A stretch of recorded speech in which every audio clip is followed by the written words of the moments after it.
Bonjour à tous et bienvenue à Catch Club. On se retrouve pour les résultats de Raw du 12 février 2024 et pour rappel, nous sommes dorénavant sur la route vers WrestleMania avec Roman Reigns contre Cody Rhodes qui a été confirmé la semaine dernière et en plus, en bonus, on a eu un heel turn de The Rock. Mais avant WrestleMania 40, nous avons un petit arrêt en Australie pour Elimination Chamber.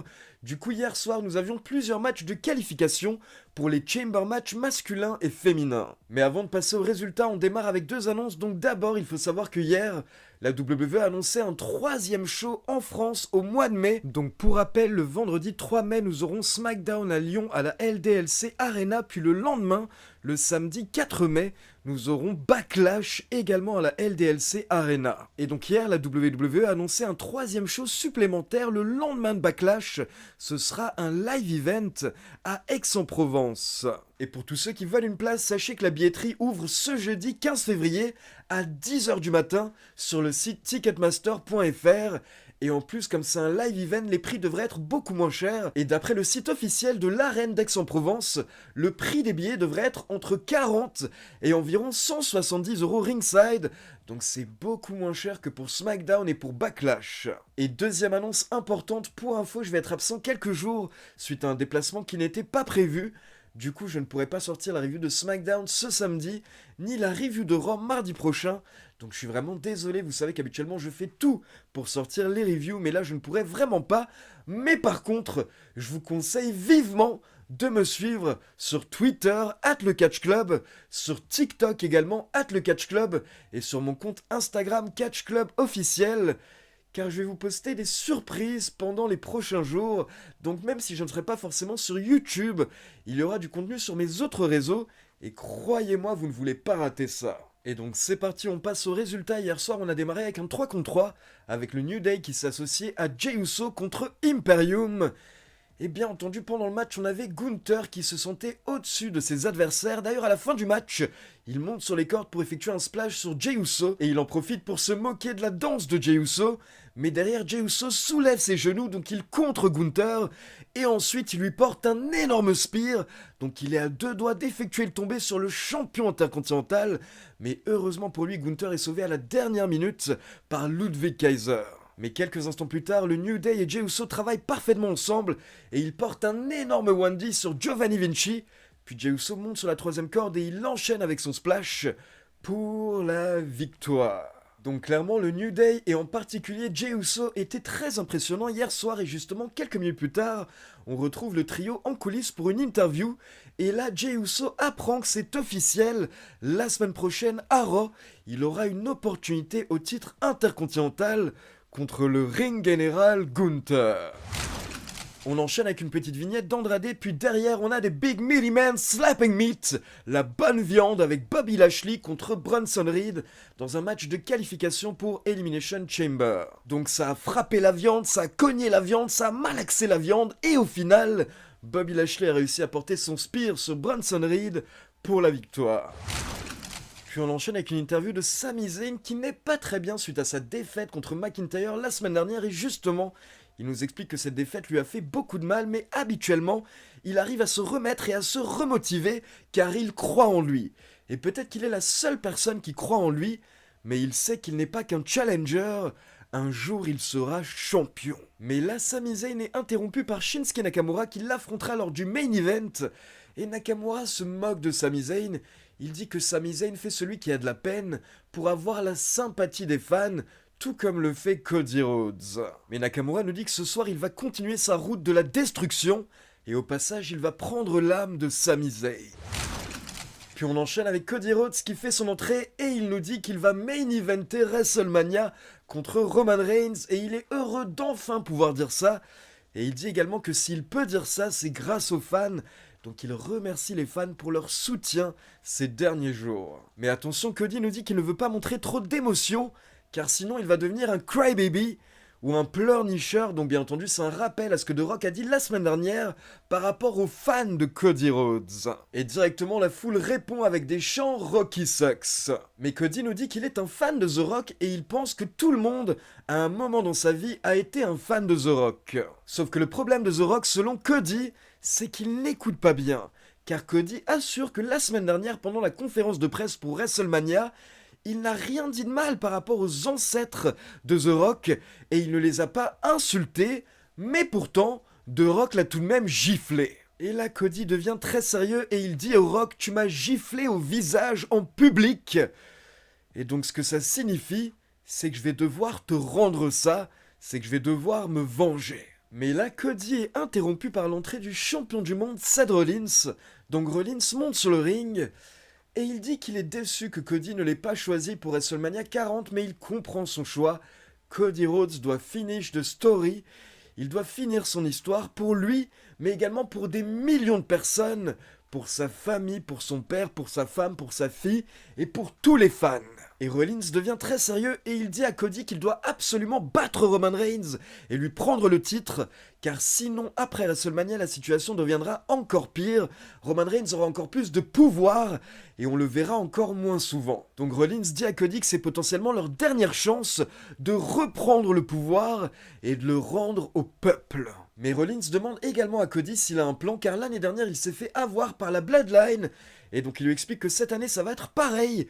Cody va devoir dealer avec Roman Reigns, mais également Paul Heyman, Jimmy Uso, Solo Sikoa et l'une des plus grandes stars de la planète, The Rock. Donc là la foule se remet à scander Rocky Sucks.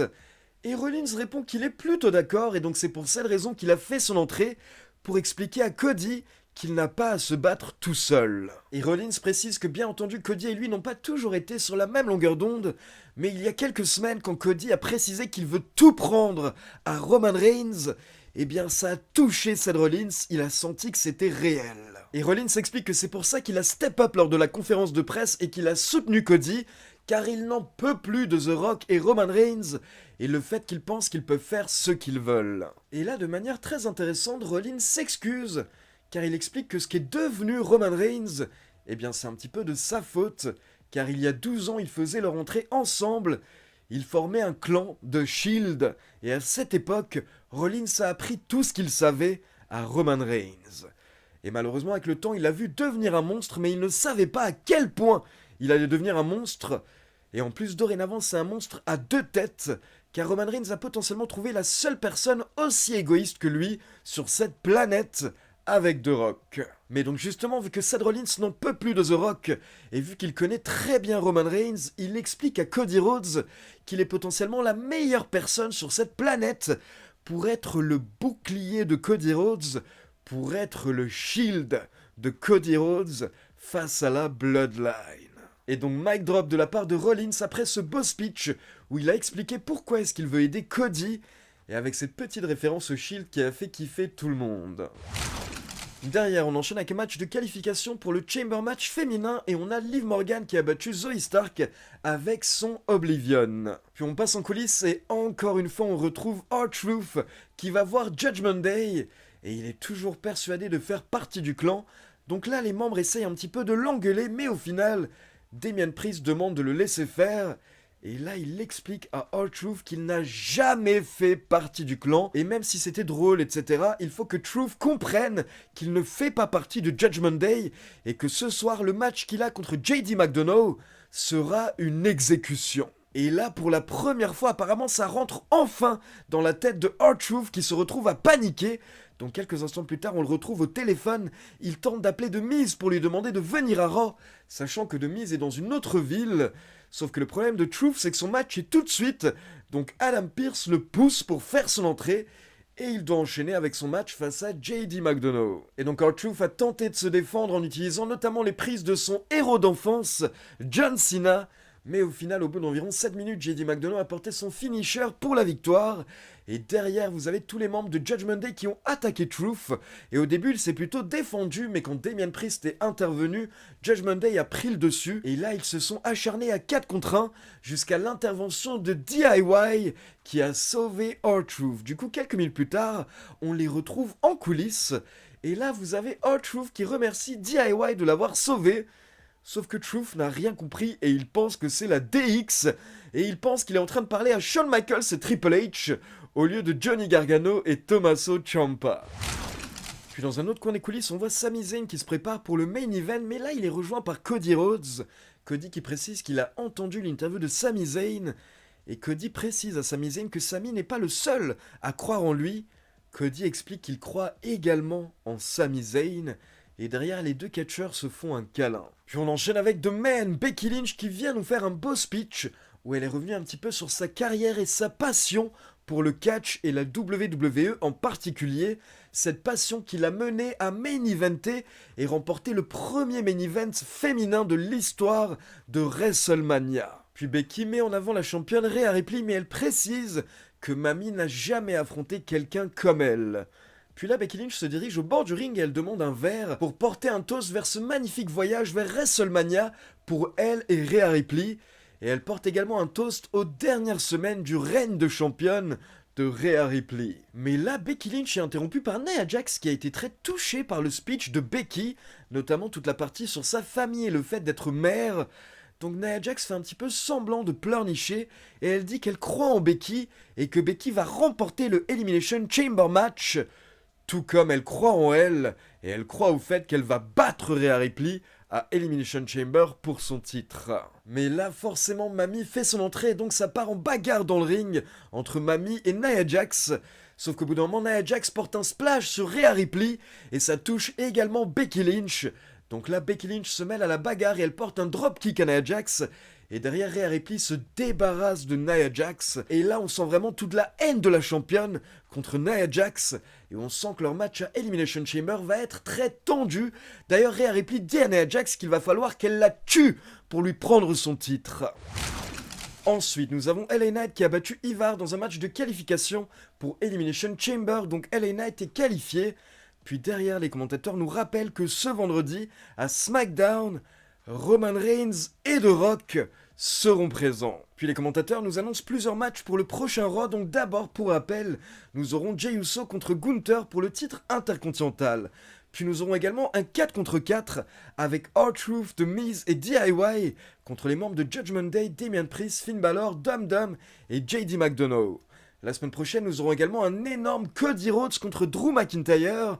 Et enfin, pour finir, nous aurons une bataille royale pour la dernière place dans le Chamber Match féminin. Et perso, j'ai envie de mettre une petite pièce sur Jade Cargill pour cette bataille royale. Puis on enchaîne avec le main event de la soirée, Sami Zayn qui doit tenter de se relancer pour tenter d'avoir une place à WrestleMania cette année. Donc Sami Zayn contre Shinsuke Nakamura, un excellent main event. Sauf qu'à la fin, alors que Sami Zayn est en train de dominer, d'un coup, vous avez la musique de Drew McIntyre qui démarre. Et Drew McIntyre fait son entrée, il vient au bord du ring. Donc il distrait Sami Zayn juste qu'il faut.